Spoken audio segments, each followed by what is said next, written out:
ஒவ்வொரு மாதமும் 3 மில்லியனுக்கும் அதிகமான பார்வையாளர்களை சென்று சேரும் எங்களது 3 சேனலிலும் உங்கள் நிறுவனத்தை விளம்பரப்படுத்த வேண்டுமா? கீழே உள்ள எண்ணை தொடர்பு கொள்ளுங்கள்.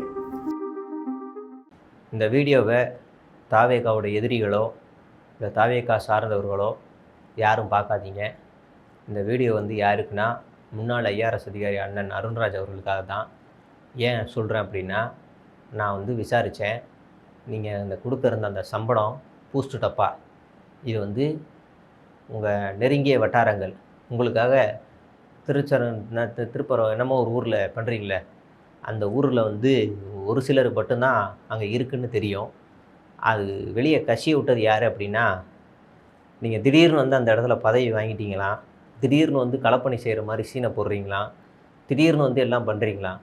அப்போ ஏற்கனவே அங்கே 20-25 வருஷமாக வேலை செஞ்சுக்கிட்டு இருந்தவனுக்கு பெரிய பிரச்சனை ஆகிப்போச்சு. அதனால் பழி வாங்கணுங்கிறதுக்காக சரியான நேரம் பார்த்து அவன் போட்டு விடலனே, அவனுக்கு நட்புல வேறு ஆளுங்க தெரிஞ்சிருக்கு. அவன் இன்னொருத்தன்ட்ட சொல்ல, அவன் இன்னொரு அதிகாரிகிட்ட சொல்லிவிட்டாப்புல. அதனால் கரெக்டாக தேர்தல் ஆணையமும் மோப்பம் முடிச்சு இங்கே ஒழிச்சு வச்சுருந்த சம்பளம் எல்லாத்தையுமே மொத்தமாக தூக்கிட்டு போயிட்டாங்க. எனக்கு ஒரே ஒரு சந்தேகம், எதுக்குண்ணே பூஸ்ட்டு கொடுக்குறீங்க? பூஸ்ட் எதுக்கு? பூஸ்ட்டை குடிச்சிட்டு தெம்பா ஓட்டு போடுவா? என்ன கான்செப்ட்? பூஸ்டெல்லாம் இது கொடுத்தீங்க, எனக்கு ஒன்றும் புரியலை.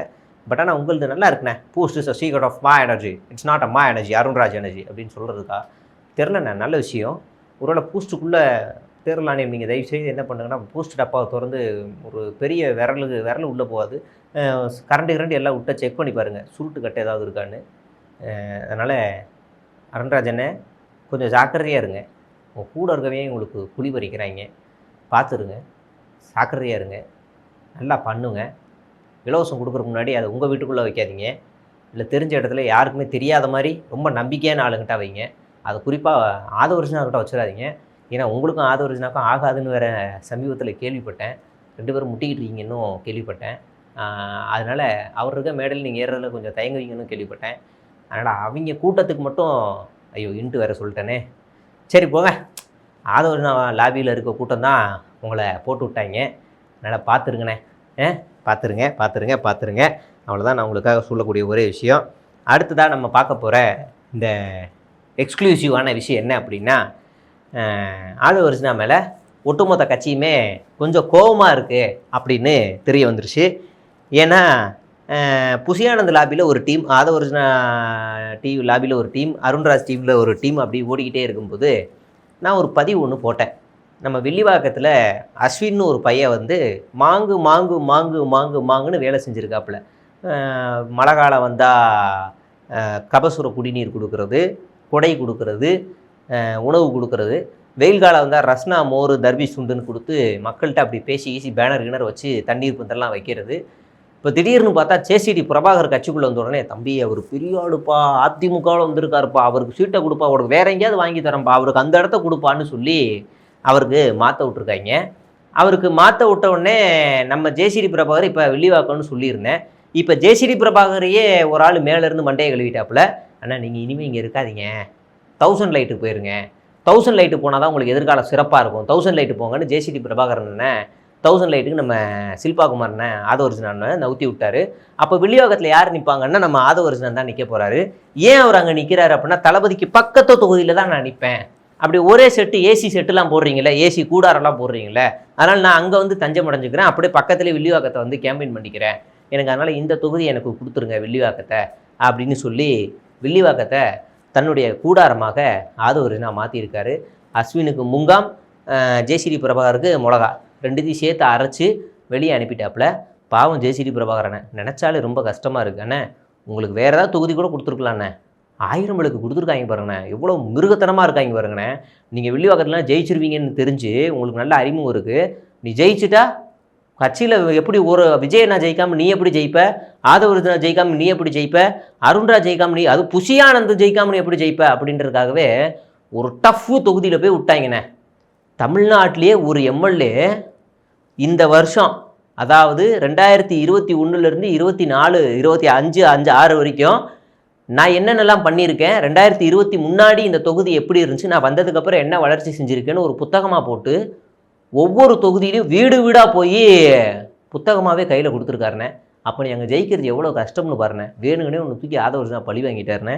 தயவுசெய்து ஓடு, இல்லை நான் கட்சி விட்டு போயிரு அப்படின்னு மிரட்டி நீங்கள் இந்த இடத்துல வில்லிவாக்கத்தை தக்க வைக்கிறது என்னுடைய பாரம்பரிய ரெக்வஸ்ட்டாக உங்களுக்கு வச்சுக்கிறேண்ணே.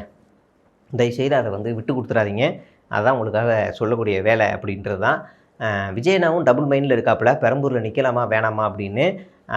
அவங்க லாபி பண்ணுறதே என்ன காரணம் அப்படின்னா, 4-5 தொகுதியில் விஜயண்ணா வந்து போட்டி போட போகிறாராம். நம்ம விசாரித்ததில் 4-5 தொகுதியில் அப்ளை பண்ணிவிட்டு, அப்போ தேர்தல் ஆணையம் ரிஜெக்ட் பண்ணுறோம்ல, ரிஜெக்ட் பண்ண உடனே இங்கே பாருங்கள், நம்மளை போட்டியிட கூட விட மாட்டாங்க, தேர்தல் ஆணையம் நம்மளை ஒதுக்குது அப்படின்னு அழுது சீனை போடுறது. அதுக்கு தான் வந்து இவங்க வந்து இந்த வேலையெல்லாம் பண்ணிக்கிட்டு இருக்காங்க அப்படின்னு நமக்கு வந்து தெரிஞ்சிருக்கு. இந்த ஃபார்முலாவை நீங்கள் எங்கேயோ கேட்ட மாதிரியே இருக்கும், வேறு எங்கேயும் இல்லை, ஜெயலலிதா அம்மா தான். ஜெயலலிதா அம்மா ஒரு 4-5 இடத்துல வந்து வேட்புமனு தாக்கலை வந்து போட்டு ரிஜெக்ட் பண்ணோடனே ஒரு அனுதாபத்தை தேடுறாங்க இல்லையா, அந்த மாதிரி வேலையை தான் சார் வந்து பார்க்குறதுக்காக வேலையெல்லாம் பண்ணிக்கிட்டு இருக்காப்புல விஜயனை. ஒருவேளை விஜய் நாங்கள் ஜெயிக்கலைன்னா பெரம்பூர் தொகுதி வந்து ஒரு நல்ல லேண்டு வேல்யூ மாதிரி நல்ல லேண்டுக்கு ஒரு 10 லட்சம் வரைக்கும் 10 கோடி வரைக்கும் அதை சேல்ஸ் பண்ணுறதுக்காகவும் புசி கங்கணம் கட்டிக்கிட்டு சுற்றிக்கிட்டு இருக்காப்புல. இந்த டீட்டெயிலாக உங்களுக்கு போதும்னு நினைக்கிறேன். இதை விட ஒரு பெரிய ஷாக்கிங்கான செய்தி என்ன அப்படின்னா, நம்ம நினச்சது எல்லாமே உண்மைன்ற தகவல் எல்லாமே வெளியில் வர ஆரம்பிச்சிருச்சு. அது என்ன அப்படின்னா, ஜனநாயகன் பட ஷூட்டிங் தான் கரூர் ஸ்டாம்பேடு அப்படின்னு வெளியே வர ஆரம்பிச்சிருச்சு. அங்கங்கேருந்து சினிமாவுக்கு யூஸ் பண்ணுற பல கேமராக்களுக்கான ஃபுட்டேஜும் எல்லாமே வந்துருச்சு. இவங்க அவசர அவசரமாக ட்ரோன் கேமரா எல்லாத்தையும் டெலிட் பண்ண ஃபுட்டேஜஸும் ரெக்கவர் பண்ணதாகவும் தகவல்கள் வந்து வெளிவர ஆரம்பிச்சிருக்கு. அதில் குறிப்பாக ARRI அலெக்சா ஆர் ரெட் கொமேடோ வகையிலான பிக் கேமராவை இவங்க பெரும்பாலும் பெரிய பட தயாரிப்பு மட்டுமே பயன்படுத்தும் அப்படின்னு சொல்லப்படுது. அந்த கேமராவை இங்கே வந்து பயன்படுத்தியிருக்காங்க. ஒரு கட்சி கூட்டத்தில் கிட்டத்தட்ட 20க்கும் ப்ளஸ் ப்ரொஃபஷ்னல் DSLR கேமராவை பயன்படுத்தியிருக்காங்கன்றது சந்தேகத்துக்கிடமாக நமக்கு தெரிய ஆரம்பிச்சிருக்கு. அதில் DSLRல 5D 1DX சீரீஸ் ஆர் நிக்கானில் DSLR D5 இல்லைன்னா D6 இப்படியான அதிநவீன டெக்னாலஜி இருக்கக்கூடிய கேமராக்களை ஷூட்டிங்காக பயன்படுத்தியிருக்காங்கன்னு தெரிய வந்திருக்கு. ஃபுட்டேஜை டெலீட் பண்ணியிருக்காங்கன்றதும் தெரிய வந்திருக்கு. காவல் இந்த ஃபுட்டேஜ் தான் டெலீட் பண்ணதாகவும் வருது. இந்த ஃபுட்டேஜை பார்த்துக்கோங்க. அப்புறம் வந்து காவல் நிலையத்தில் காவலர்கள் வந்து அந்த இடத்துல ஸ்பாட்லேயே இல்லைன்னு உருட்டிக்கிட்டு இருந்தாங்கல்ல, அந்த ஃபுட்டேஜையும் பார்த்துக்கோங்க. காவலர்கள் தான் அங்கே ஹெல்ப் பண்ணிக்கிட்டு இருக்காங்க. விஜய் பேசிக்கிட்டு இருக்கும் போது வாகனத்துக்கு கீழே ஹெல்ப் பண்ணிக்கிட்டு இருக்க ஃபுட்டேஜையும் பார்த்துக்கோங்க. இப்படி எதெல்லாம் இவங்க முன்னுக்கு பின்னா சொல்லிக்கிட்டு இருந்தாங்களோ அது எல்லாமே இப்போ ஊர்ஜிதமாகிட்டு வந்து கொண்டு இருக்கிறது.